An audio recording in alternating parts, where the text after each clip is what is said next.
Alhamdulillahirabbil alamin wassalatu wassalamu ala asyrafil anbiya'i wal mursalin wa ala alihi wa sahbihi ajma'in. Subhanaka la ilma lana illa ma 'allamtana innaka antal alimul hakim. Rabbi shrah li sadri wa yassir li amri wahlul 'uqdatam min lisani yafqahu qawli. Amma ba'd.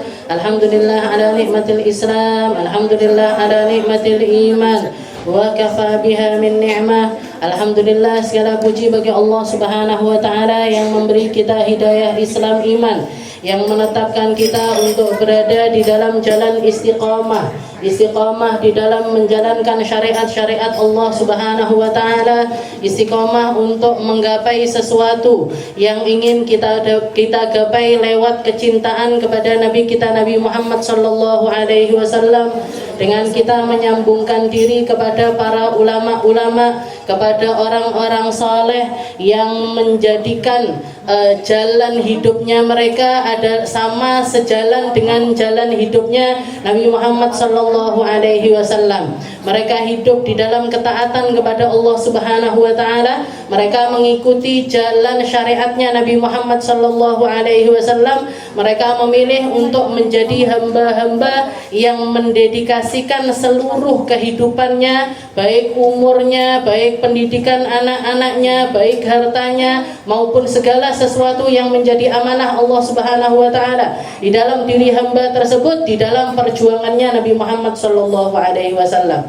Dan juga termasuk kenikmatan yang luar biasa di malam hari ini, kita ada di dalam puncaknya hari-hari yang paling mulia alal itlaq. Okay. Jadi kalau Allah Subhanahu wa taala mengatakan wal fajri walayalin ashar, demi waktu fajar dan juga demi malam-malam yang 10, demi malam-malam yang 10 ataupun juga hari-hari yang 10. Para ulama berbeda pendapat bahwasanya 10 hari tersebut, ada yang mengatakan 10 hari pertama dari bulan Muharram, ada yang mengatakan 10 hari terakhir dari bulan Ramadan, tapi di antara yang paling kuat pendapatnya adalah yang dimaksud dengan malam-malam 10 tersebut adalah malam-malam hari ini. Jadi awal asyratu layalin min awwali Dzulhijjah, 10 malam pertama dari bulan Dzulhijjah. Dan Allah Subhanahu wa taala ketika bersumpah, Allah taala enggak main-main di dalam sumpahnya. Allah taala enggak main-main di dalam sumpahnya. Ketika Allah taala bersumpah atas waktu fajar, wal fajri walayalin ashar, demi waktu fajar. Dan kalau kita lihat di dalam al-fajri di sini, ada alif lam sebelumnya. Wal fajri, waw alif lam fajar. Berarti apa? Fajarnya ini, waktu fajar ini bukan waktu fajar sembarang fajar, bukan setiap waktu subuh, bukan setiap kali terbitnya fajar, bukan, tapi waktu terbitnya fajar yang diketahui.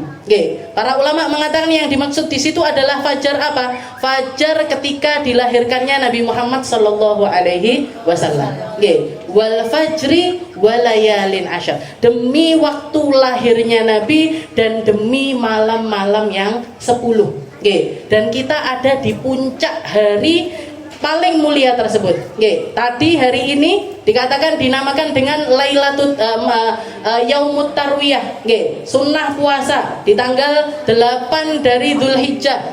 Diteruskan lagi dengan besok yang dinamakan dengan Yaumu Arafah. Ini semua ulama pendapat kalau hari Arafah itu hari yang paling mulia. Hari yang paling mulia karena di waktu tersebut ada puncak kegiatan ibadah yang gak akan bisa dilakukan kecuali di hari tersebut, yang kita kenal dengan namanya ibadah haji. Kalau Rasulullah mengatakan al-hajju Arafah, yang dimaksud dengan haji ini ya Arafah. Kalau orang haji nggak wukuf di Arafah, nggak sah hajinya, wajib dikodok di tahun, bukan di bulan. Bulan lanjutnya bukan Dzulhijjah. Nunggu lagi setahun untuk ketemu Dzulhijjah lagi untuk bisa menggugurkan kewajiban haji dari hamba tersebut. Jadi kita ini jarang-jarang ini ngaji pas nepati tanggal 8 Dzulhijjah, ditambah besok ngaji Kemis juga tanggal hari Arafah. yang dimana para ulama biasanya menjadikan hari-hari tersebut penuh dengan ibadah, penuh dengan doa-doa, penuh dengan permintaan-permintaan kepada Allah Subhanahu wa taala. Karena bahkan dikatakan kalau misalkan Lailatul Qadar itu harinya nggak diketahui, harinya itu nggak ketahuan. Tapi kalau Arafah, Tarwiyah, ini semua orang tahu kapan terjadinya.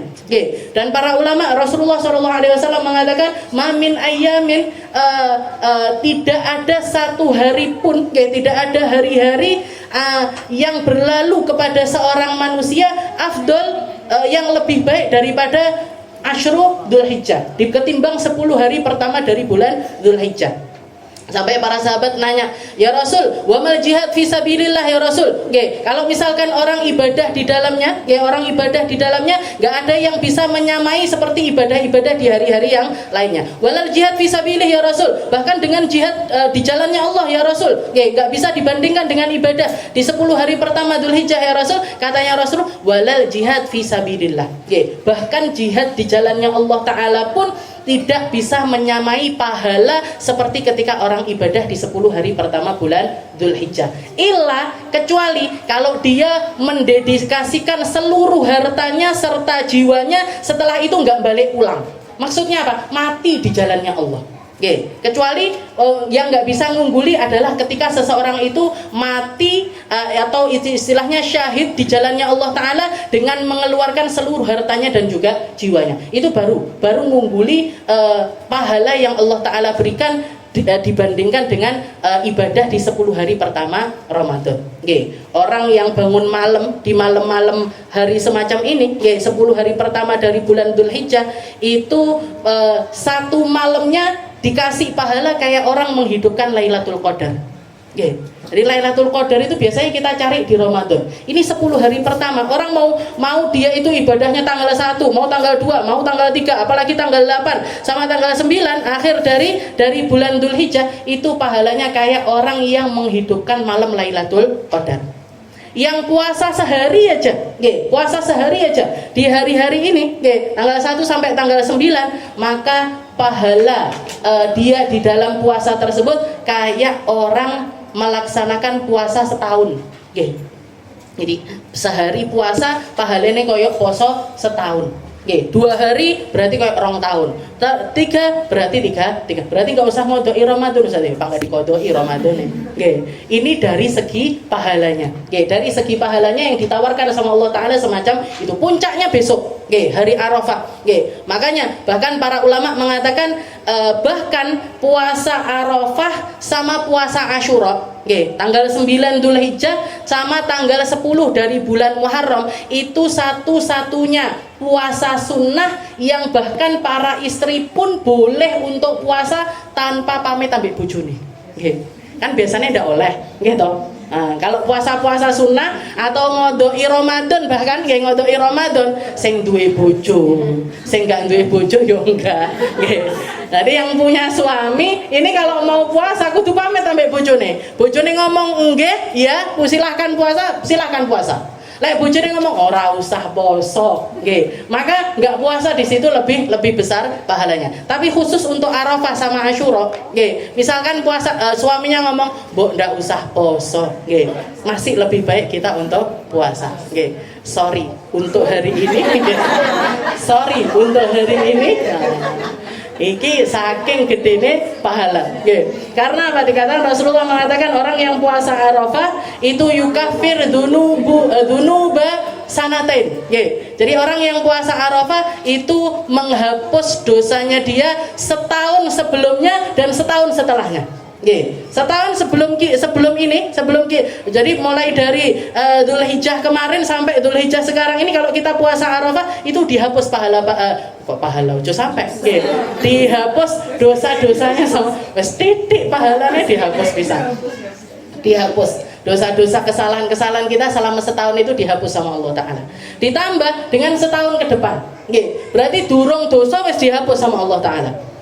Dan salah satu tandanya orang, istilahnya gini, Allah Ta'ala itu, Rasulullah itu pengen ngasih tahu kita bahwasanya orang kalau diterima Arafahnya, Orang kalau bagus di dalam ibadah Arafahnya, sehari aja di hari Arafah itu dia memperbaiki amal, memperbaiki cara pandang, memperbaiki kalimat-kalimat dia, mengusahakan untuk zikir, mengusahakan untuk interaksi dengan Al-Qur'an, ditambah dengan puasa, sing apik karo bojone, sing apik karo anake, sing apik karo kanca-kancane. Sehari itu aja.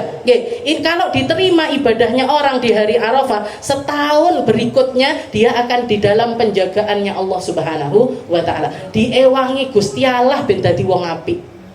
Meskipun kita belum jadi orang baik, nanti dibantu sama Allah Ta'ala untuk bisa jadi orang baik. Kamu belum bisa banyak puasa, kamu puasa Arafah, insya Allah tak bantu setahun ke depan kamu jadi orang yang banyak puasa. Kamu belum jadi ahli sedekah, kamu sedekah di hari Arafah. Di hari Arafah kamu sedekah yang baik-baik sama keluarga, masak yang enak-enak, masak yang enak-enak. Nanti dibantu sama Allah Ta'ala, setahun ke depan kamu akan menjadi orang yang pintar di dalam interaksi sama orang-orang sekitarmu. Itu tandanya kalau orang diterima Arafahnya. Tandanya orang diterima Arafahnya, sehari-hari setelahnya ini tambah apik, tambah apik, tambah apik. Sampai janjinya Allah Ta'ala sampai setahun ke depan. Nanti ketemu Arafah lagi, puasa lagi, memperbaiki diri lagi, dijaga sampai setahun ke depannya. Bahkan Sayyidina Abdullah bin Abbas mengatakan, dan dari hadis ini kita bisa tahu kalau salah satu janjinya Nabi Muhammad SAW dan janjinya Allah Ta'ala dengan iming-iming pahala diampuni setahun ke belakang dan diampuni setahun ke depan, itu bisa menunjukkan kalau orang ini insya Allah panjang umur sampai tahun depan. Panjang umur sampai setahun ngarep. Kadung men usadah piye iki? Arafah men, ya udah siap-siap aja. Siap-siap pokoknya ini. Jadi salah satu pertanda orang jangan istilahnya saya nggak doakan nggak panjang umur enggak, tapi saya ngapik Arafahe biar semoga kita itu dipanjangin usia kita sampai tahun depannya. Walaupun misalkan nggak bisa puasa, ya sudah, ambil porsi dari ibadah yang lainnya, sedekah kah, atau ya paling enggak guyu karo bojone nggih. Karo bojone guyu, karo tanggane guyu. Bedino wis guyu jareke Ustaz Nurul. Dan khusus untuk hari ini saya nggak bahas tentang burdahnya kita. Saya pengen bahas tentang beberapa macam ibadah yang mungkin nggak akan bisa kita istilahnya beberapa keistimewaan dari hari Arafah dan juga hari raya. Hari raya Idul Adha. Saya ngambil dari kitab Fawaidul Mukhtarah.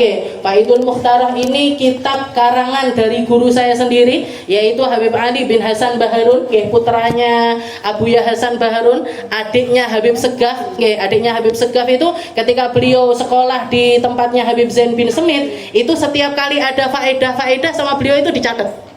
Dicatat sampai dari kitab sak menten iki. Saya itu mondok bertahun-tahun, yo nyatet Bu, tapi enggak dari kitab. Tapi enggak jadi kitab. Dan ketika saya ketika di pondok apalagi kalau sumpek-sumpek atau lagi stres istilahnya buntu kepala ini, lagi buntu seperti itu, saya sukanya buka kitab ini. Nanti saya tak baca dari awal sampai akhir, dari awal baca sampai hatam, nanti sumpek lagi baca dari awal lagi sampai hatam lagi, makanya sampai suwek gini. Bolong. Saya, kakak saya, adik saya ini hobi banget buka kitab ini. Jadi lek ngaji mbuh arep melek ngaji apa ndak ero, sing dibuka kitab ini. Karena catatan kaki tapi maknanya itu istilahnya mencukupi, cukup untuk kita itu jadi pegangannya kita di dalam setiap babnya. Jadi di sini katanya saya ngambil Kitabul Hajj, jadi tentang haji, karena salah satu atau istilahnya hari-hari 10 Dzulhijjah ini memang istimewa, memang istimewa. Keistimewaannya karena apa? Keistimewaannya karena tidak ada ibadah-ibadah yang bisa dilakukan kecuali di hari-hari tersebut. Ada ibadah-ibadah istimewa yang nggak bisa dilakukan kecuali di hari-hari tersebut. Termasuk yang paling besarnya yaitu adalah ibadah haji. Jenengan kalau umroh mau di bulan apapun bisa. Nggih, Syawal, Ramadan, Sya'ban, Rajab, bulan apapun jenengan bisa melakukan umrah. Tapi kalau haji itu nggak bisa dilakukan kecuali di hari-hari ini. Nggih, tarwiyah mulainya itu nanti hari tarwiyah ini, nggih, hari pertama dari manasikul haji itu mulainya tanggal 8 Dzulhijjah. Jamaah haji itu biasanya berangkat semuanya ke Mina untuk mabit di Mina. Setelah itu besoknya berangkat ke Arafah untuk melaksanakan wukuf di Arafah. Malamnya mabit di Musdalifah. Besoknya jumroh 3 hari. Oke, jumroh Aqobah, jumroh yang 3 hari itu. Baru setelah itu nanti kembali ke haram untuk tawaf ifadah dan lain sebagainya. Oke, jadi itu cuma bisa dilakukan di hari-hari semacam ini. Nggak bisa dilakukan di hari yang lainnya. Oke, jadi ibadah khususnya adalah ibadah haji. Makanya para ulama itu kalau sudah hari-hari semacam ini, mereka bahkan punya zikir-zikir khusus untuk menyampaikan dirinya biar dianggap seperti orang-orang yang sedang melaksanakan ibadah haji. Oke, salah satu ulama yang istilahnya punya zikir, beliau setiap kali masuk bulan Dzulhijjah itu minta sama Allah Ta'ala, Allahumma ja'alna minal waqifina bi Arafah, Allahumma ja'alna minal mutadarriina fi Arafah. Ya Allah, jadikan saya orang-orang yang termasuk dalam golongan mereka-mereka yang wukuf di Arafah.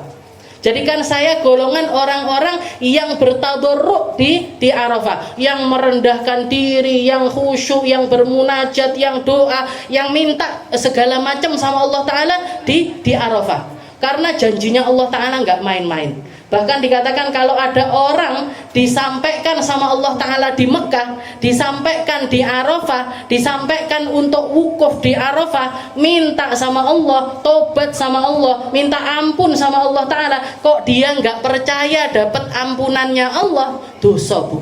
Nggih.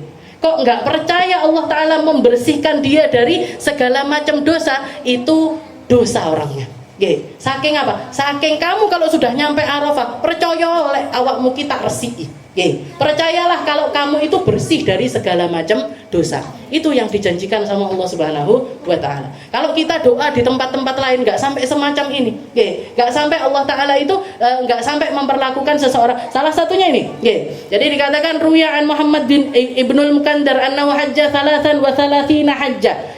Dulu di zaman salaf ada satu orang laki-laki namanya Muhammad bin Al-Mukandar. Beliau itu di seumur hidupnya pernah melaksanakan haji 33 kali. Haji ping 33. Zaman dulu. Numpake unta. Awake dhewe dadak numpak pesawat. Jadi orang-orang haji dari jalur darat itu, beliau dikatakan beliau ini haji seumur hidup 33 kali haji. Falamma kana akhiru hajjatin hajjaha, di akhir haji yang pernah dia laksanakan, berarti di akhir usianya dia di dalam melaksanakan haji, ketika dia sudah masih kuat haji, qala wa huwa bi Arafat, dia pernah berucap di Arafah. Jadi lagi wukuf di Arafah ini dia doa. Salah satu doanya, Allahumma innaka ta'lam annani qad waqaftu fi mawqifi hadza 33 waqfah. Ya Allah, Engkau tahu saya pernah wukuf di tempat ini seumur hidup saya 33 kali. Jadi disebut di depannya Allah Ta'ala, istilahnya di dalam doanya dia ngomong seperti itu. Ya Allah, Anta ta'lam, ya Allah Engkau tahu kalau aku itu pernah wukuf di tempat wukuf ini, di Arafah ini 33 kali.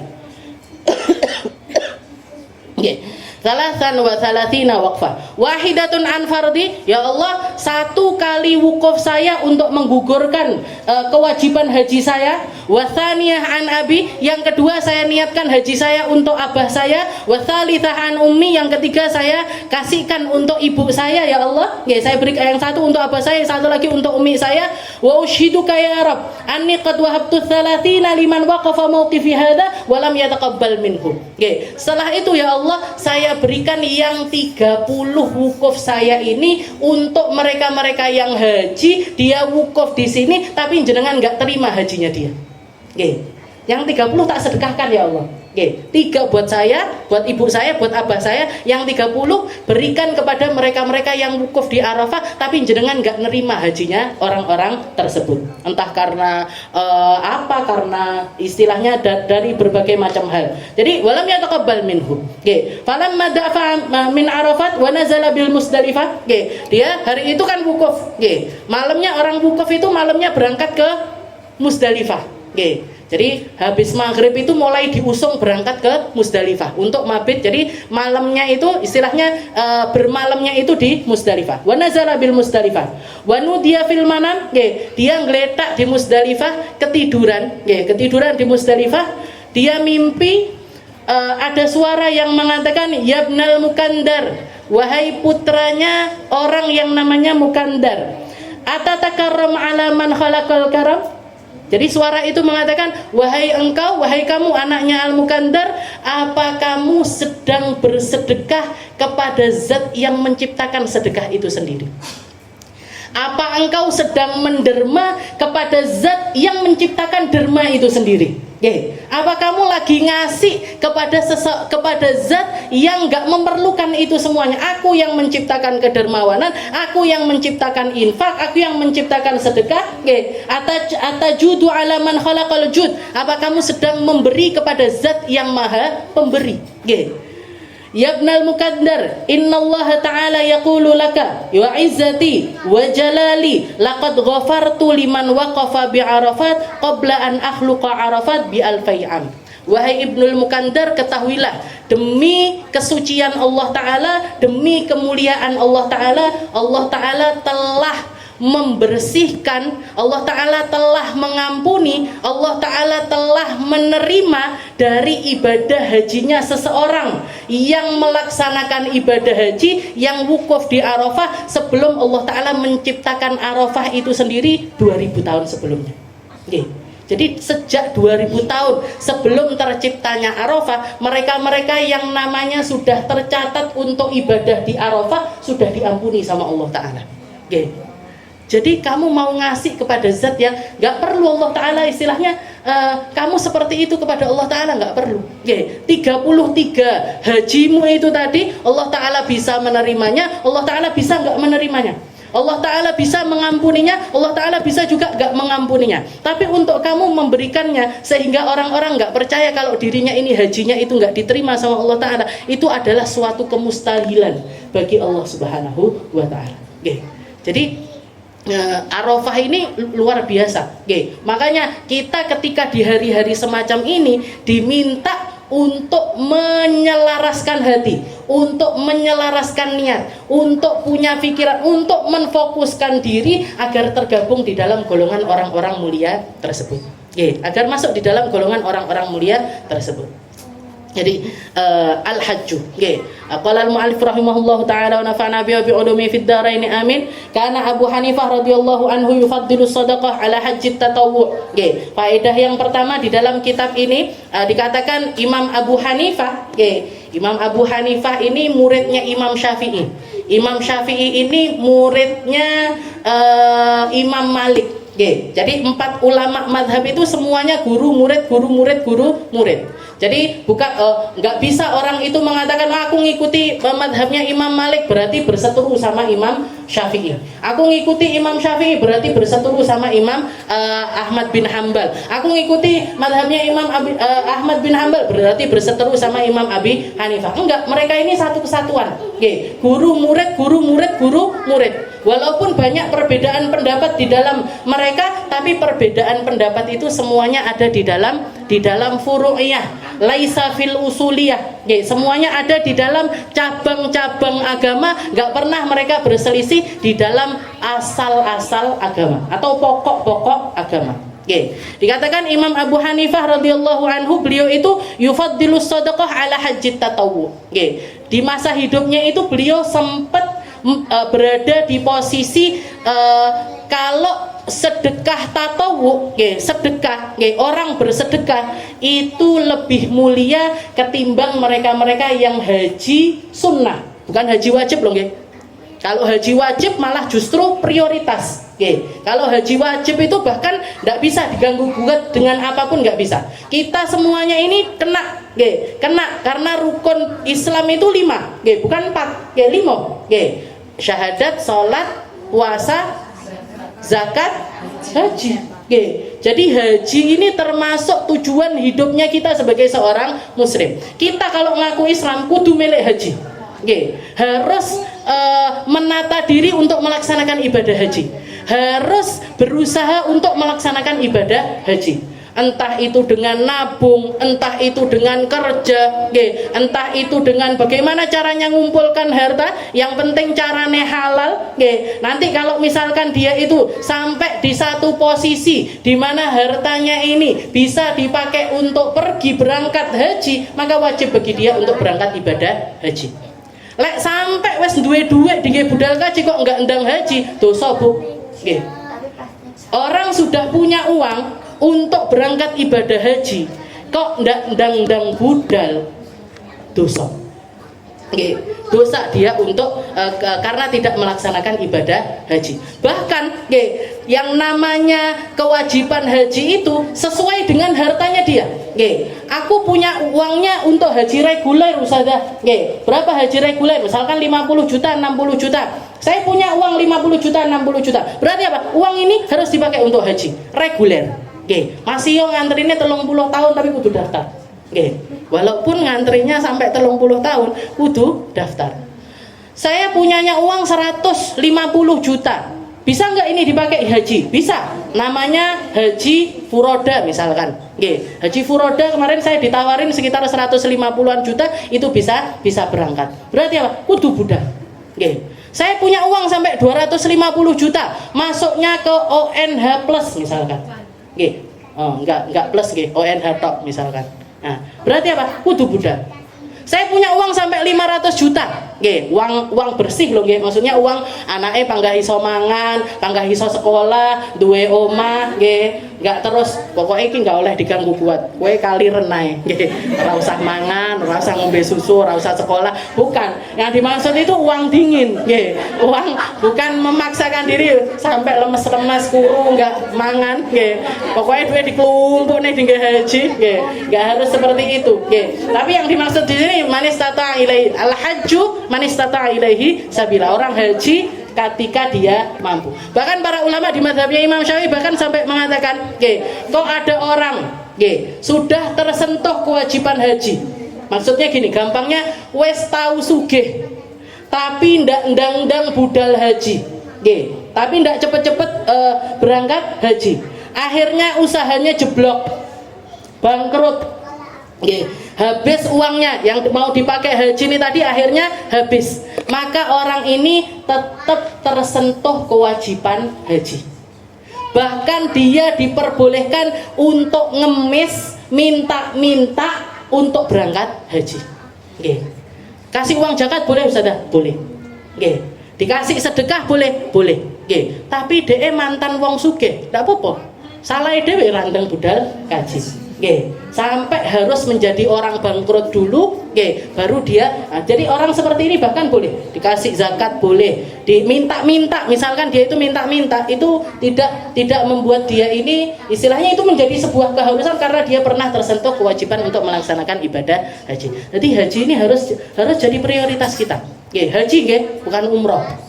Nah umroh itu kapanpun bisa, tapi haji itu sulit sekali. Dan ini sudah masuk di zaman yang dikatakan sama Rasulullah SAW, saya alaikum zaman akan datang kepada kalian itu satu masa di mana haji itu menjadi sebuah kesulitan. Haji itu sulit sekali. Sekarang ini sampai 30 tahun ngantrinya, sampai iki kalau umurnya 20 tahun mau haji antrinya 30 tahun perayu 50 tahun. Sampai mana, sampai mutu, sampai nyicip koyoke. Baru. Jadi dikatakan Imam Abu Hanifah itu pernah yufaddilu sadaqah ala haji. Pernah ada di dalam diri beliau itu sedekah sunnah itu kayaknya lebih mulia ketimbang orang itu berangkat haji. Karena kan logikanya orang, apalagi kaidah di dalam fikih itu, sebuah kebaikan yang manfaatnya itu lebih banyak untuk orang. Jadi satu ibadah yang bisa dirasakan kemanfaatannya sama orang banyak itu lebih mulia ketimbang ibadah yang dirasakannya itu untuk perorangan. Kayak saya sekarang misalkan, saya sekarang pengen baca Al-Quran, tapi jenengan ngenteni buat saya ngaji. Kalau saya baca Al-Quran yang dapat pahala saya sendirian. Tapi kalau saya ngaji, jenengan gini ini tadi dapat manfaatnya. Jadi ngerti haji, jadi ngerti tentang tadi Muhammad bin Al-Mukandar dan lain sebagainya. Mana ini ibadah, mana ini yang lebih afdol? Ngaji saya atau istilahnya baca Al-Quran saya, atau saya membaca kitab ini di depan jenengan semuanya. Baca kitab ini lebih besar pahalanya karena yang bisa merasakan manfaatnya orang banyak. Nah, haji umrah ini kan logikanya kan kayak gitu. Orang haji umrah itu kan yang dapat manfaat siapa? Dia sendiri. Sing budal sing numpak pesawat sing blonjo-blonjo gitu. Tawaf sa'i juga dia, tahallul juga dia. Jadi yang merasakan manfaatnya itu satu orang. Katanya Imam Abu Hanifah kayaknya sedekah ini lebih mulia ketimbang haji tatawu, ketimbang ngulang-ulang haji. Ketimbang orang mengulang haji. Falamma hajja, sampai di satu masa, mungkin ketika beliau sudah rodok sepuh. Kalau orang haji di masa muda itu memang biasanya lebih gesit, istilahnya nggak tek kroso. Orang haji kalau masih muda itu di badan, payahnya dan lain sebagainya itu nggak terasa. Saya itu dihajikan sama Abi itu umur 16 tahun, Bu. Jadi lulus SMP. Kakak saya umur 17. Adik saya umur 13. Dijah itu haji umur 13. Lulus SD. Saya lulus SMP. Kakak saya umur 17 tahun. Saya kalau nginget-nginget haji waktu itu koyok dolanan. Tawaf kejar-kejaran sama adik saya.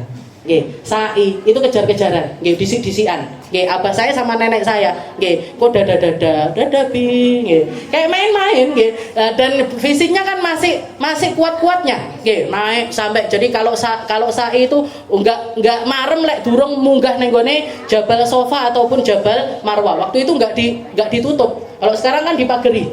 Waktu itu boleh orang naik, jadi naik sampai ke atas, turun selurutan. Nah, seperti itu. Haji itu kalau kita nginget-nginget dulu, ya payah itu pas hari-hari hajinya. Saya sampai semaput waktu itu. Jalan jadi karena dari Arafah, habis itu mabit di Musdalifah, habis itu datang ke Mina, nyampe ke Mina, saya kebetulan ketua kloter sama abine ayo langsung budal untuk jumrah Aqobah. Jalan, Bu, dari Mina, dari kemah itu ke tempat jamarat itu 6 kilo. 6 kilo. Berangkat pulang 12 kilo. Saya semaput itu di tengah jalan. Dibopong sama abine. Istirahat dulu, minum, ada orang bagi-bagi air jahe gitu, minum dulu.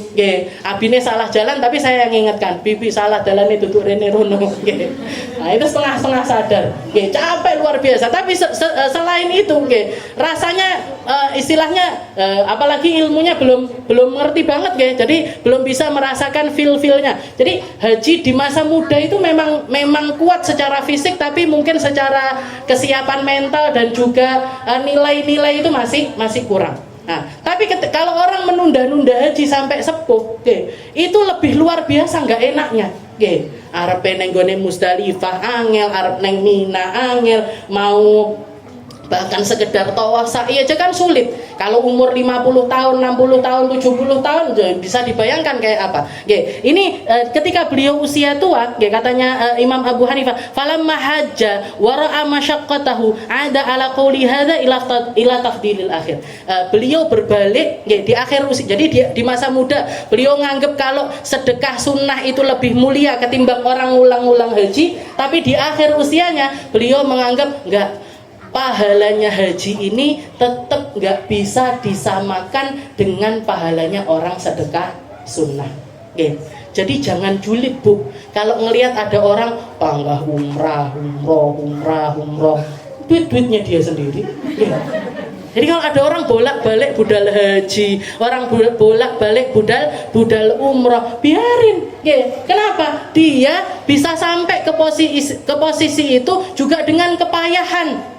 Dia melaksanakan ibadah haji itu nggak ada haji gampang itu nggak ada. Sak penak-penake haji panggah angel. tetap berat, tetap sulit, tetap sulit. Semua tempat istilahnya makanya di dalam Al-Qur'an itu Allah Ta'ala mengatakan al-hajju asyhurun ma'lumat faman farada fihinna al-hajja fala rafatha wala fusuqa wala jidala fil hajj. Haji itu di hari-hari tertentu. Al-hajju di bulan tertentu. Faman farada, barang siapa yang sudah ngambil mikotnya haji, barang siapa yang sudah ngambil niatan haji, dia berangkat ngambil niat untuk haji, wasiatnya Allah Ta'ala napa? Fala rafatha wala fusuqa wala jidala fil hajj. Prei no ngomong kotor, prei no ngomel-ngomel, prei no ngomong tengkar-tengkar dan lain sebagainya, itu suruh mingkem sama Allah Ta'ala. Kenapa? Karena di saat itu sulit sekali untuk melakukan hal tersebut. Jangan bayangkan mau kamar mandi, mau ngantri kamar mandi ini, kalau biasanya kita satu kamar mandi cuman buat satu rumah, 5 orang sampai 6 orang, ini harus ngantri sampai wong 50. Saya ngelihat sendiri nenek-nenek itu sampai saking nggak kuat bu, pipis di luar-luaran. Pipis di luar-luaran. Ditambah lagi orang-orang yang egonya tinggi nih, dia ngantri kamar mandi ngelihat orang yang keluar ini mandi. Wow, awakmu mandi, aku yuk adus ya. Akhirnya tambah lama lagi, tambah lama. Jadi orang egois itu di situ sangat-sangat diuji sekali. Keilmuan juga sangat diuji sekali. Karena orang di sini di Indonesia ini kita kan air banyak sekali, jangan arepe wudu katek banyu sak jeding yo monggo. Setiap kali wudhu pakai air satu kamar mandi itu silahkan. Tapi di sana di saat seperti itu, ini kemampuan kita untuk bisa wudhu dengan air seminim mungkin itu harus bisa kita. Piye carane biar ibadah haji kita ini nggak ternodai, bendak tukaran, biar ndak ngomong kok. Dan jangan lihat sendiri, jangan tanya orang-orang yang berangkat haji itu di Arafah, di Musdalifah, di Mina, berapa banyak yang tengkar, berapa banyak yang nggak bisa ngontrol omongan, berapa banyak yang ngomel-ngomel, berapa banyak orangnya. Nah, kuncinya di situ apa? Diam. Katanya la rafath, wala fusuq, wala jidal fil hajj. Kamu kalau bisa kayak gitu, mabrur haji. Kamu kalau nggak bisa seperti itu, hajimu ya nggak roh, mabur. Nah, jadi katanya Imam Abu Hanifah, ketika aku melihat kesulitannya orang haji, berbalik, nggak apa-apa. Orang mau berkali-kali umroh itu pahalanya tetap baik, nggak istilahnya nggak menutup dirinya untuk menjadi orang. Oh berarti orang ini egois, senangannya umroh haji, tapi nggak pernah sedekah sama orang-orang sekitar misalkan. Ya sedekah wajib itu memang harus, zakat itu sesuatu yang wajib. Tapi nggak boleh kita itu julid sama orang-orang seperti itu nggak boleh. Karena umroh itu sulit, mahal. Jadi dijulitin bisa nih gitu. Qila lil Hasan mal hajjul mabrur qala an tarji zahidan fid dunya raghiban fil akhirah. Imam Hasan ditanya ketika Sayyidina Hasan ditanya mal hajjul mabrur, haji mabrur itu apa? Haji mabrur itu yang seperti apa? Katanya beliau qala an tarji zahidan, haji yang ketika kamu selesai melaksanakan ibadah haji, kamu menjadi sosok yang zuhud di dunia. Kalau kamu setelah haji kok bisa jadi orang yang zuhud di dunia, raghiban fil akhirah, dirimu fokus untuk mengejar akhirat, itu menunjukkan kalau hajimu itu diterima sama Allah Subhanahu wa taala. Haji mabrur yang dikatakan sama Nabi Muhammad, al hajjul mabrur, orang yang haji mabrur itu mungkin nggak masuk surga. Jazauhu al jannah. Pahala yang Allah Ta'ala tawarkan kepada orang tersebut, dia dipastikan masuk ke dalam surga. Tandanya apa? Antakuna zahidan. Pulang jadi orang zuhud. Orang zuhud itu nggak harus duwe omah elek, lambine elek, suwek-suwek. Nggak harus seperti itu. Tapi nilai dunia di dalam diri orang tersebut itu jatuh. Jadi dia menganggap dunia ini ya cuman tempat berlalu aja, cuman tempat berlalu aja untuk menuju surganya Allah Subhanahu wa taala. Wa an Ali bin Al-Muwaffaq rahimahullahu taala alaih, qala hajjatu fi ba'di sinin fanimtu baina Masjidil Khif wa Mina. Ada juga cerita dari Ali ibnul Muwaffaq rahimahullah, ini juga ulama di zaman salaf, ulama-ulama di zaman salaf. Beliau menceritakan hajjatu fi ba'di sinin, saya itu pernah beberapa kali melaksanakan ibadah haji. Fanimtu baina Masjidil Khif wa Mina. Maka ketika seperti yang tadi saya bilang, ibadah haji itu mulainya hari tarwiyah. Hari tarwiyah itu dinamakan tarwiyah karena Sayyidina Ibrahim alaihi salam itu pertama kali dapat mimpi untuk nyembelih anaknya itu di hari tarwiyah. Ar-ru'yah. Ar-ru'yah itu artinya mimpi. At-tarwiyah hari pertama kali beliau mimpi. Ketika beliau setelah bangun tidur nanya sama anaknya, "Ya bunayya, ini ra'a fil manam anni adbahuk." Wahai putraku, saya mimpi tadi malam saya nyembelih kamu. Fandur madza taro. Kiranya bagaimana pendapatmu wahai putraku? Nah, ini komunikasinya bapak yang baik sama anaknya ini kayak gini. Diceritakan maksudnya, ditanya pendapatnya. Jadi komunikasi itu dua sisi. Enggak mek ibu eto sing ngomong, bapak eto sing ngomong. Anaknya neng omah apa enggak kon meneng. Sinau. Nggih. Mangan. Nggih. Jeding. Nggih. Atus. Nggih, mek ngono tok. Nggih. Atus nak, gimana pendapatmu? Mau mandi apa? Angel ini. Saya sudah atus sudah. Pandur madar, enggak di dalam bab yang remeh-remeh gitu, Jadi komunikasi itu dalam hal-hal yang penting, Kalau Sayyidina Luqman al-Hakim aja, ngomong sama anaknya, "Ya bunayya la tusyrik billah, inna syirka la dzulmun adzim." Salah satu wasiatnya Luqman al-Hakim sama putranya berarti kan masih muda, masih di usia muda. Apa ya wasiatnya Sayyidina Luqman al-Hakim? "Ya bunayya la tusyrik billah." Wahai anakku, jangan sampai kamu itu menyekutukan Allah Ta'ala. Inna syirka la dzulmun adzim. Dari sekian banyak kedoliman di atas muka bumi ini, yang paling besar dosanya adalah ketika kamu menyekutukan Allah Subhanahu wa Ta'ala. Rasulullah SAW wasiatnya sama anak kecil Sayyidina Anas bin Malik, usianya belum 10 tahun. Dibilang sama Rasul, "Ya Anas, ihfadillah yahfaduk." Jadilah kamu anak yang jagain Allah Ta'ala di usia mudamu, kamu akan dijaga sepanjang hidupmu sama Allah Ta'ala. Jaga lisanmu karena Allah Ta'ala akan menjaga lisanmu untuk tidak melakukan sesuatu yang tidak diridhoi Allah. Jaga matamu untuk Allah Ta'ala akan menjaga kamu untuk bisa mengkondisikan matamu melihat sesuatu yang diridhoi sama Allah Ta'ala. Jaga telingamu, Allah Ta'ala akan jagain kamu biar telingamu ini enggak mendengarkan sesuatu yang akan menurunkan derajatmu di sisi Allah Subhanahu wa Ta'ala. Rasulullah ngomong sama anak 10 tahun. Jangan ngiranya anak 10 tahun itu nggak paham. Jangan ngiranya anak yang lagi ngobrol-ngobrol itu nggak ngerti yang kita ngajiin. Mereka nanti insya Allah bakalan jadi orang-orang yang lebih ngerti dibandingkan kita. Yang bakalin, jangan sekarang burdan. Bocah-bocah melayu neng kono. Saya tadi ngelihat sekelebat anak kecil-kecil itu. Mereka main-main, tapi mulutnya Maulaya sholli wa sallim daiman abada. Wes ngerti mereka, dan itu akan nancep di dalam pikiran mereka, dibawa sampai mereka dewasa. Sayyidina Anas bin Malik juga dikatakan sama Allah Ta'ala, "Ya Anas, wahai Anas, jadilah kamu seseorang yang setiap pagimu itu kamu usahakan gak ada ghil fi qalbik." Hilangkan semua rasa-rasa gak enak kepada sesama di dalam dirimu. Fa'al. Lakukanlah itu setiap hari wahai Anas bin Malik. Itu dijadikan prinsip hidup sama Sayyidina Anas bin Malik sampai akhir usianya. Setiap pagi beliau ngoreksi hatinya. Enek sing tak geding apa ora? Enek sing aku dendam apa enggak? Ada yang saya lagi nggak enak hati sama orang tersebut apa enggak? Kalau setiap hari dikoreksi, Bu, nggak kira ada masalah sama orang. Enek ganjel-ganjel karo bojone, "Pak, aku nggak enak loh sampean ngomong koyo ngono dek ini." Ganjel-ganjel sama anaknya langsung diutarakan. Hari itu nggak nunggu besok lusa, nggak nunggu besok lusanya lagi. Akhirnya apa? Resik Bu atine. Yang bikin hati kita ini kotor, yang bikin hati kita ini sulit untuk jalan di jalannya Allah Ta'ala, yang nyendet kita untuk melakukan kebaikan ini, ya hati kita sendiri.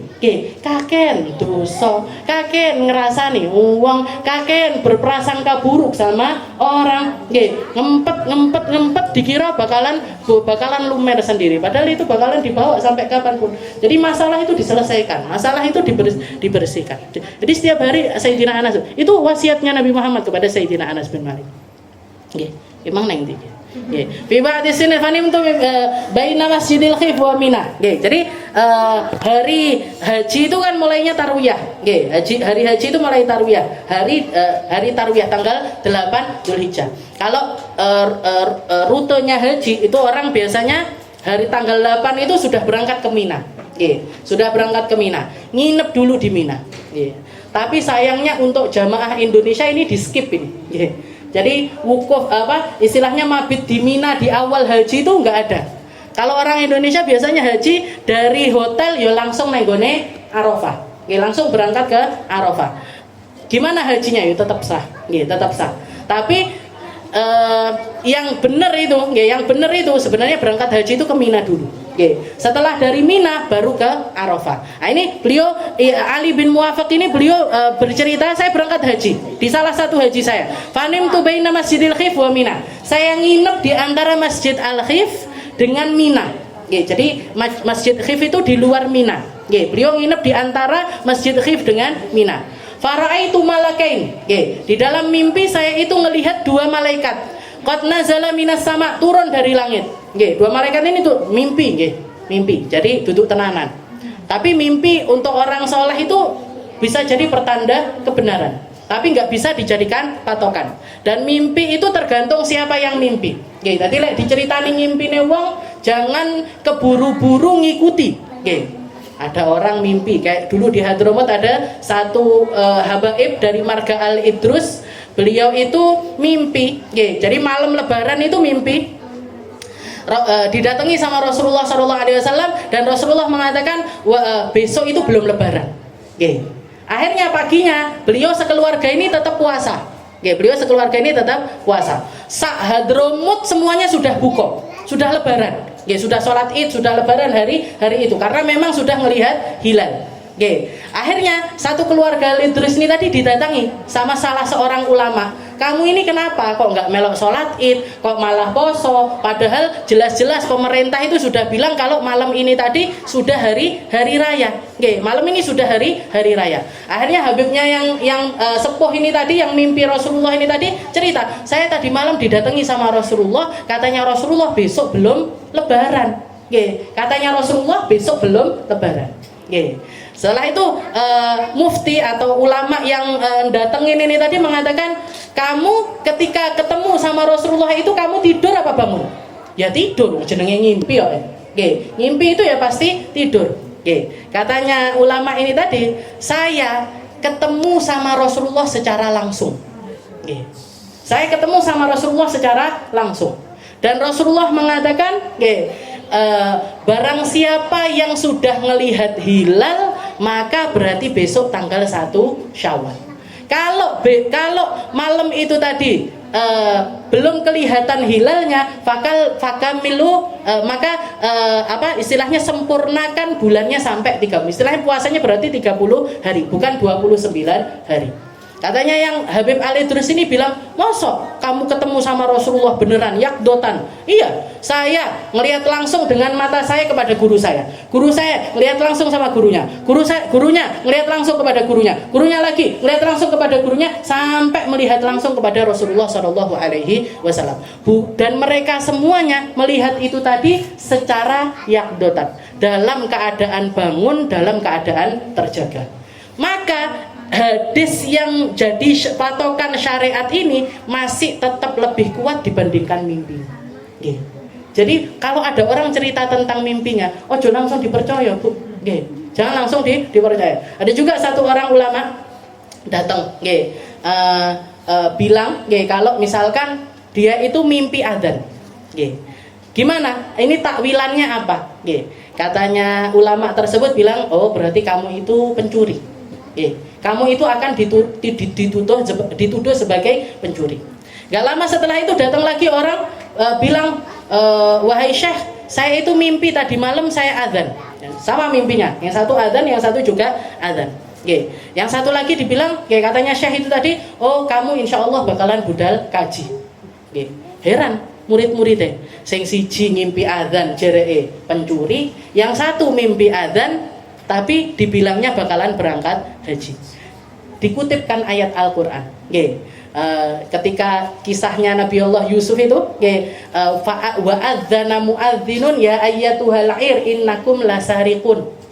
Salah satu hal yang diceritakan ada satu orang muadzin, istilahnya yang memanggil dari golongan pejabat-pejabatnya istananya Nabiullah Yusuf ini tadi, yang manggil rombongan keluarganya ini, innakum lasariq, kalian ini mencuri apa yang kalian dapatkan dari gudang istana kami.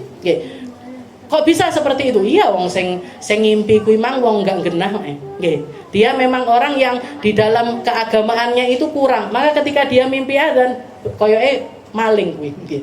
Yang kedua, kenapa kok dibilang kamu insya Allah bakalan berangkat haji? Karena dia orang yang istiqomah. Jadi mimpi itu tetap tergantung sama orang yang mimpi tersebut. Beliau mimpi, fara itu malakain, saya ngelihat dua orang malaikat, qad nazala minas sama, turun dari langit. Faqala ahaduhuma li sahibihi, dua malaikat ini lagi ngobrol. Ya Abdullah, jadi satunya bilang sama malaikat satunya, wahai hamba Allah, ata'lam kam hajja baita rabbina fi hadhihi sana? Katanya malaikat tersebut nanya sama malaikat satunya, kamu tahu enggak wahai hamba Allah, kamu tahu enggak tahun ini yang berangkat haji berapa orang? Qala la, kata malaikat satunya, saya enggak tahu. Qala sittu mi'ati alaf. Katanya malaikat satunya bilang ada 7.000 orang yang haji tahun ini. Qala lahu atadri kam qubila minhum. Malaikat yang satunya mengatakan, kamu tahu enggak tahun ini dari 6.000 orang yang haji itu yang diterima sama Allah Ta'ala itu berapa? Berapa orang? Qala la, kata malaikat satunya, saya enggak ngerti. Qala sittatun anfus, 6 orang. Jadi dari 6.000 orang yang makbul tenanan 6 mean. Tsumma irtafa'a ilal hawa. Habis itu naik lagi ke atas langit. Faqumtu wa ana mar'ub. Katanya si yang mimpi ini tadi begitu bangun ndrodok awake. Aku mlebu 6 iki apa duduk? Saya masuk 6 orang kok titik men dari 6.000 cuman 6. Dari 6.000 orang yang diterima sama Allah Ta'ala cuman 6. Langsung beliau itu ketakutan. Wa qultu wa khaybata aina akunu ana min hadhihi sittati anfus. Mana aku dari 6 orang ini? Kayaknya saya bukan masuk orang yang diterima. Falamma waqaftu bi Arafah wa bitu bil Muzdalifah. Habis itu diteruskan. Jadi mabit di Mina di antara Masjid Khif sama Mina tadi. Habis itu besoknya berangkat ke Arafah. Malamnya mabit di Muzdalifah. Ra'aitu malaikain qad nazala minas sama ala adatima fasallama ahaduhuma ala al-akhar. Turun lagi, mimpi lagi di Muzdalifah, beliau mimpi malaikat yang sama turun. Dua orang malaikat tersebut turun. Yang satu mengucapkan salam kepada yang satunya. Wa qala ya Abdullah atadri ma hukmu rabbika fi hadhil lailah. Satu malaikat nanya sama malaikat yang satunya, wahai hamba Allah, kamu tahu enggak kira-kira apa ketentuannya Allah Ta'ala di malam ini? Bagaimana Allah Ta'ala menghukumi atas semua orang yang berhaji di hari ini, malam ini? Qala la, kata malaikat satunya, enggak ngerti saya. Qala fa innahu wahaba likulli wahidin minas sittatil maqbulina mi'ata alfin wa qad qubilu jami'an. Allah Ta'ala menentukan berkat 6 orang yang diterima hajinya sama Allah Ta'ala, setiap orangnya dikasih jatah untuk mensyafaati 1.000 orang. Sehingga berkat 6 orang ini tadi, 6.000 itu tadi semuanya diterima sama Allah Ta'ala. Semuanya diterima sama Allah Ta'ala. Qala fantabahtu wabi minas surur malam ya'lamuhu illallah Ta'ala. Katanya Ali bin Muwafaq, malam itu aku bangun wes seneng enggak kira-kira. Seneng gembira luar biasa idqabilal hujjaju jami'ahum. Karena ternyata yang haji ini 6.000-nya semuanya diterima sama Allah Ta'ala. Berkat dari 6 orang. Dan menutup kemungkinan mereka-mereka yang enggak wukuf di Arafah pun, kalau sekarang kan bukan cuma 6.000 orang, mungkin 1 juta orang, mungkin 2 juta orang, bahkan mungkin lebih daripada itu. Kemungkinan, kalau misalkan 10.000 orang yang diterima 10, tapi sing haji yo tambah akeh. Muga-muga luber sampai ke Indonesia, sampai ke sampai ke Jawa, sampai ke Tulungagung. Orang-orang yang duduk di sini semuanya masuk di dalam golongan orang-orang yang dianggap berhaji, dianggap untuk melakukan ibadah-ibadah di tanah tersebut. Jadi berkatnya 6 orang ini diterima semuanya. Nggih. Setelah itu yang dua terakhir salah satu la turafu illa bil fi'il. Al-hajju wa ghuslul mayyit wa dzabiha. Ini dari bab ilmu. Nggih. Beliau mengatakan ada 3 ilmu yang enggak bisa dimengerti kecuali dengan praktek. 3 ilmu yang nggak bisa difahami kecuali dengan praktek. Yang pertama adalah haji. Jadi kayaknya saya tadi jelaskan Musdalifah, Arafah, Mina, Jumroh, Barengono, Tawaf, lek durung budal kaji kok apa nggak paham-paham. Ini umrah aja kadang belum paham. Jadi haji itu ilmunya ilmu praktek. Ilmunya ilmu praktek. Oh umrah ini ngene to. Oh haji ini ngene to. Jadi ilmu haji salah satu ilmu katanya ulama ini 3 ilmu yang tidak bisa dipahami kecuali dengan praktek. Al-hajju yang pertama haji. Dan yang kedua ghuslul mayyit. Memandikan jenazah. Mau melok pelatihan 1000 kali lek ndak praktek panggah ndak iso-iso. Mandikan jenazah itu kalau enggak nekat nyemplung, nah itu panggah jereke ustazah ngene, neng buku ngene, sik ngene. Panggah ndak iso kalau enggak praktek. Nah, itu karena itu ilmu praktek. Nah, ghuslul mayyit. Dan yang ketiga adzabihah, sembelih. Nyembelih hewan kurban itu atau hewan apapun, mau nyembelih ayam, nyembelih kambing, nyembelih bahkan khitan, nyembelih apa itu khitan itu? Sunat itu. Ya itu apa namanya nggak bisa kecuali kalau nggak praktek. Nggak bisa kecuali praktek. Yang terakhir yang bagi diri insan ayyuktab fi wasiyatil idzin liman yahuj au ya'tamir au yudhha anhu. Salah satu katanya beliau, salah satu hal yang harus menjadi wasiat setiap hamba. Semua dari kita ini, seharusnya itu punya wasiat-wasiat setiap hari yang di-upgrade setiap hari atau setiap minggu atau setiap bulan atau setiap tahun. Setiap orang karena mati itu mendadak, Bu. Enggak kadek surat izin dhisik, enggak pakai. Jadi kalau misalkan kita enggak ada wasiat-wasiat atau sesuatu yang kita berikan kepada orang-orang yang kita tinggalkan itu kadang-kadang ngerepotin. Dari segi muamalah kehidupan ataupun dari segi ibadah itu harusnya kita itu berwasiat. Jadi jenengan misalkan di-upgrade, nah mamah duwe utang sakmene karo ibu iki, sakmene karo ibu iki, sakmene karo ibu iki. Biar ketika kita meninggal anak-anak kita tahu, oh ibu duwe utang iki. Yang diutangi sama kita juga. Nah, ibu enek sing ibu iki utang sakmene karo ibu iki utang sakmene karo ibu. Nah, itu juga kalau bisa ditulis. Jadi wasiat itu tentang hal-hal semacam itu kita tulis. Termasuk juga yang harusnya kita wasiatkan adalah al-idnu liman yahujju au ya'tamir au yudhha anhu. Tiga perkara. Wasiatkan untuk mengizinkan anak cucu kita menggantikan kita berhaji kalau kita belum haji. Gantikan kita umroh kalau kita belum umroh. Gantikan kita untuk yudhha anhu. Yudhha anhu itu korban. Korban di hari raya Idul Adha, itu harusnya jadi wasiatnya kita. Karena kesunahan untuk nyembelih hewan kurban itu datang setiap tahun. Dan kalau misalkan kita meninggal belum sempat korban, dan tidak mewasiatkan anak cucu kita untuk berkorban, tahu-tahu mereka pengen berkorban untuk kita, itu nggak bisa dianggap sebagai sedekah korban kalau kita tidak mengizinkan mereka korban untuk kita. Jadi kalau kita nggak ngizinin mereka untuk nak bapak bermeninggal panggah korban noyo, nak ibu kalau meninggal panggah korban noyo, itu kalau nggak ada izin seperti itu nggak jadi pahala korban, jadinya cuma sedekah aja.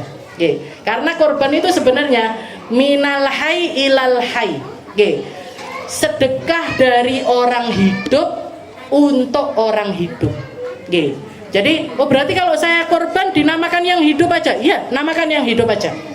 Namakan yang hidup aja. Karena kalau misalkan kita namakan untuk mereka yang sudah meninggal dan mereka ini nggak mengizinkan kita untuk berkorban atas mereka, nggak jadi pahala korban, jadinya pahala sedekah. Jadinya pahala sedekah biasa, nggak masuk fadilah yang dikatakan sama Allah Ta'ala, ma min amalin ahabbu ilallah fi yaumin nahar min iraqatid dam. Tidak ada satu ibadah yang lebih disukai sama Allah Ta'ala yang dilakukan seorang hamba di hari raya Idul Adha, hari raya korban, nanti berarti hari Jumat itu, tidak ada satu ibadah yang lebih besar pahalanya di sisi Allah Ta'ala min iraqatid dam, dari nyembelih hewan korban. Gak ada pahala yang lebih baik daripada itu. Dan kesunahannya itu untuk siapapun yang punya uang untuk korban. Punya uang untuk korban ini apa Ustazah? Kalau bisa beli onta, beli onta. Nah Indonesia onto enak-enak yang kebun binatang tok. Gak usah dibeli juga yang di kebun binatang. Jadi kalau bisa onta. Rasulullah itu di haji wadahnya beliau, di haji terakhirnya beliau sedekah di hari raya Idul Adha itu 100 ekor onta. 100 ekor onta. Di Indonesia itu onta harganya bisa 100 juta. Berarti kalau misalkan dirupiahkan, Rasulullah sedekah di akhir hayatnya itu kurang lebih 10 miliar. Jadi 100 ekor onta itu beliau sembelih, 63-nya Nabi Muhammad sendiri yang nyembelih. 63-nya Nabi Muhammad sendiri yang nyembelih, sisanya yang nyembelih adalah Sayyidina Ali bin Abi Thalib. Dan itu jadi penanda kalau usianya itu adalah tahun terakhirnya Rasulullah SAW. Dan saat itu dikatakan para sahabat menyaksikan satu kejadian yang belum pernah dilihat sebelumnya ataupun sesudahnya. Ketika Rasulullah masuk ini di kandang onta, 100 ekor onta ini yang mau disembelih sama Rasulullah SAW. Begitu Rasulullah masuk, bawa belatinya, bawa pedangnya yang mau dipakai buat gorokin onta-onta tersebut. Ini onta-onta itu berdesak-desaan ngantri nyodorkan lehernya masing-masing untuk disembelih sama Rasulullah SAW. Jadi Rasulullah gerak orang dadak ditarik, digeblak nih dan lain sebagainya. Itu 63 pakai tangannya Rasulullah. Setelah 63 Rasulullah meletakkan pisaunya, digantikan sama Sayyidina Ali bin Abi Thalib, dan para sahabat mengatakan sisanya onta ini tadi nangis kabeh ditinggal sama Rasulullah SAW. Berarti apa? Mereka itu tahu, nggak pakai disikep matanya, karena sudah nggak keburu. Ini onta satu ngantri, ngene kabeh. Semuanya nyodorkan lehernya masing-masing dan tahu persis kalau nyodorkan lehernya ini bakalan digorok sama Nabi. Tapi mereka semuanya rela mati demi bersentuhan tangan langsung, bersentuhan kulit dengan kulit sama Rasulullah SAW. Walaupun resikonya kematian. Onta bisa secinta itu sama Nabi Muhammad. Onta bisa sepaham itu makna usilah bin Nabi, makna nyambungkan diri dengan Rasulullah SAW. Jadi 100 ekor onta Rasulullah nyembelih. Jadi ibadah kurban itu setiap tahun. Bukan seumur hidup sekali, enggak. Tapi setiap kali masuk bulan Dzulhijjah usahakan untuk kurban. Dari tahap mana? Yang atas dulu. Ojo sing paling cilik dhisik, sing dhuwur dhisik. Kalau bisa onta. Gak bisa onta, sapi. Sapi. Gak bisa sapi, kambing. Gak iso kambing Ustazah. Gak iso piting, gak iso. Tapi ada seorang ulama, ada satu ulama, Sayyidina Abdullah bin Abbas. Sayyidina Abdullah bin Abbas itu satu-satunya ulama yang membolehkan orang korban ayam. Dajjaj, ayam. Tapi ini kudu tenanan iki. Jadi jangan sampai nanti jangan titip ayam ke takmir masjid. Jarek Ustazah Aminah oleh korban pitik. Kudu lengkap ini. Jadi ketika hari raya itu pernah jadi dalilnya beliau ini apa? Karena yang masyhur kan satu sapi bisa ditanggung sama 7 orang, atau kalau enggak gitu kambing gitu.